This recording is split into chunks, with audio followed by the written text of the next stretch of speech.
नमस्कार, आप देख रहे हैं सत्याग्रह न्यूज चैनल। मध्य प्रदेश के भिंड जिले से इस वक्त एक बहुत बड़ी खबर सामने आ रही है, जहां भ्रष्टाचार और हक की लड़ाई को लेकर कलेक्ट्रेट परिसर रण क्षेत्र में तब्दील हो गया। सालों से मेहनत कर रही आशा कार्यकर्ताओं को जब उनका वेतन नहीं मिला, तो उनके सब्र का बांध टूट गया। भिंड जिला कलेक्ट्रेट में भारी संख्या में ग्रामीण और आशा कार्यकर्ताओं ने पहुंचकर उग्र धरना प्रदर्शन किया है। ये जो तस्वीरें आप अपनी स्क्रीन पर देख रहे हैं, ये भिंड जिला कलेक्ट्रेट की हैं, जहां ग्रामीण इलाकों से आई सैकड़ों आशा कार्यकर्ताओं ने दफ्तर का घेराव कर दिया।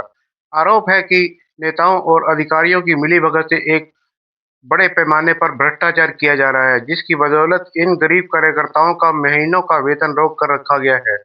बार बार गुहार लगाने के बाद भी जब सुनवाई नहीं हुई, तो कड़ाके के आक्रोश के साथ आशा वर्कर कलेक्ट्रेट दफ्तर के भीतर तक घुस गई। आप देख रहे हैं भिंड जिले से हमारे विशेष रिपोर्टर विशाल की खास रिपोर्ट। हो रहे हैं, सर्दी गर्मी में अपना सर पटक रहे हैं, जनता के बीच खड़े हैं। ये हम सबके दम पर हो रहा है, लेकिन हमें पैसा तो दूर की बात, सम्मान का एक कागज, सम्मान का एक बोल नहीं मिलता। और अगर अभी कोई अधिकारी हमारे सामने आ जाए तो वो यही कहते हैं कि आशा कार्यकर्ता कुछ करती नहीं है, आशा पर्यवेक्षक कुछ करती नहीं है। अरे अगर हम कुछ करते ही नहीं है तो निकाल क्यों नहीं देते? सारा पैसा तुमको ही हो जाएगा, तुम्हारे ही घर परिवार के लिए हो जाएगा। हमें निकाल के बाहर फेंको, लेकिन हम बिना तुम्हारी चलती भी नहीं है, हम बिना तुम्हारा एक जरा सा काम होता भी नहीं है।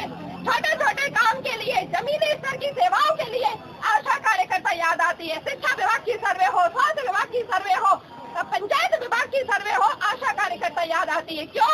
क्योंकि आशा कार्यकर्ता रीढ़ की हड्डी है, लेकिन इस रीढ़ की हड्डी को तोड़ने के लिए सबसे ज्यादा जिम्मेदार हमारा विभाग है। और हमारा विभाग अगर इस तरीके से अपनी मनमानी करता रहेगा तो ये मनमानी चलने नहीं देंगे। हम भोपाल में धरना प्रदर्शन करेंगे, हम भोपाल में हल्ला बोल करेंगे, वहाँ भूखे प्यासे मर जाएंगे, लेकिन मनमानी नहीं चलने देंगे।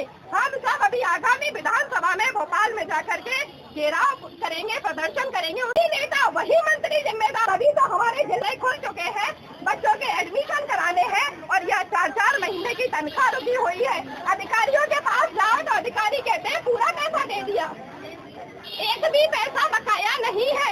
अरे बकाया नहीं है तो वो गया कहाँ? हमारे खातों में तो आया ही नहीं।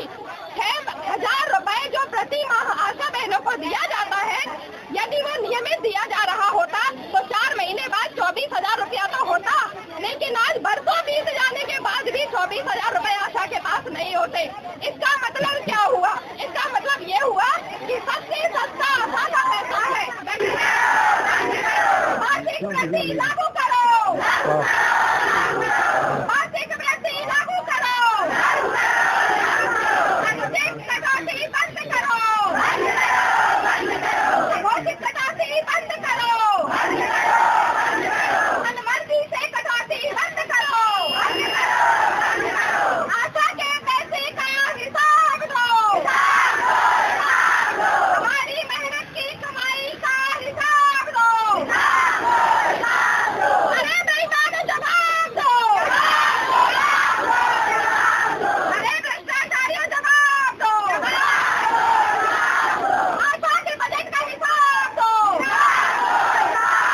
आशा के बजट का हिसाब दो, अरे बेईमान जवाब दो, पल्स पोलियो के पैसे का हिसाब दो, पल्स पोलियो के पैसे का हिसाब दो।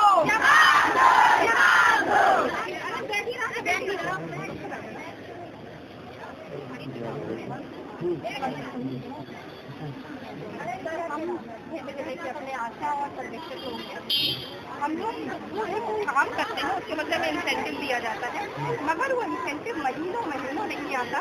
ऐसी छोटी छोटी सी प्रक्रिया है, तो वो टुकड़े टुकड़े में आता है कि अभी तक चलता था तो वो टुकड़े टुकड़े राशि आती थी, लेकिन वो टुकड़े टुकड़े राशि भी 4 और 6 महीने के बाद कम से कम जुड़कर दिखाई तो देनी चाहिए। रूटीन इंसेंटिव पर 6,000 फिक्स है आशा वर्कर का, लेकिन 4 महीने पर 6,000 रुपए 6,000 रुपए रूटीन इंसेंटिव के रूप में मिलता है। 4 महीने बाद 24,000 होती है, लेकिन सर ये साल भर के बाद 24,000 रुपए अकाउंट में देखने को नहीं मिलते। इतनी आपका भी पेमेंट नेट बैंकिंग के द्वारा होता होगा, अकाउंट में होता होगा, लेकिन आपका एक पैसा नहीं कट सकता सर, मगर हमारा वही सिस्टम होने के बाद हमारे पूरे पैसे का हिसाब हमें कभी नहीं मिल पाता। और यही नहीं है सर, छोटे छोटे तो अभियान है, जैसे पल्स पोलियो है, अभी आया, इसके पूर्व में 6 महीने पहले प्रथम सत्र था, सर मात्र 100 रुपए दिया जाता है, वो 100 रुपए प्रतिदिन का 100 रुपए 3 दिन का 300 रुपए, वो आज तक हमें नहीं मिला। और इस सत्र का भी मिलेगा कि नहीं मिलेगा, क्या गारंटी है सर? इतने पैसे के लिए हमें लड़ना पड़ता है। तो सर इसके मामले में कभी संज्ञान नहीं लिया जाता। हम हर महीने ज्ञापन देते हैं सर, हम हर महीने तो ज्ञापन देते हैं। हम उम्मीद से आते हैं कि शायद अच्छी बात सुनाई होगी, शायद अच्छी बात समस्या का समाधान होगा। नक्की साहब क्या होता है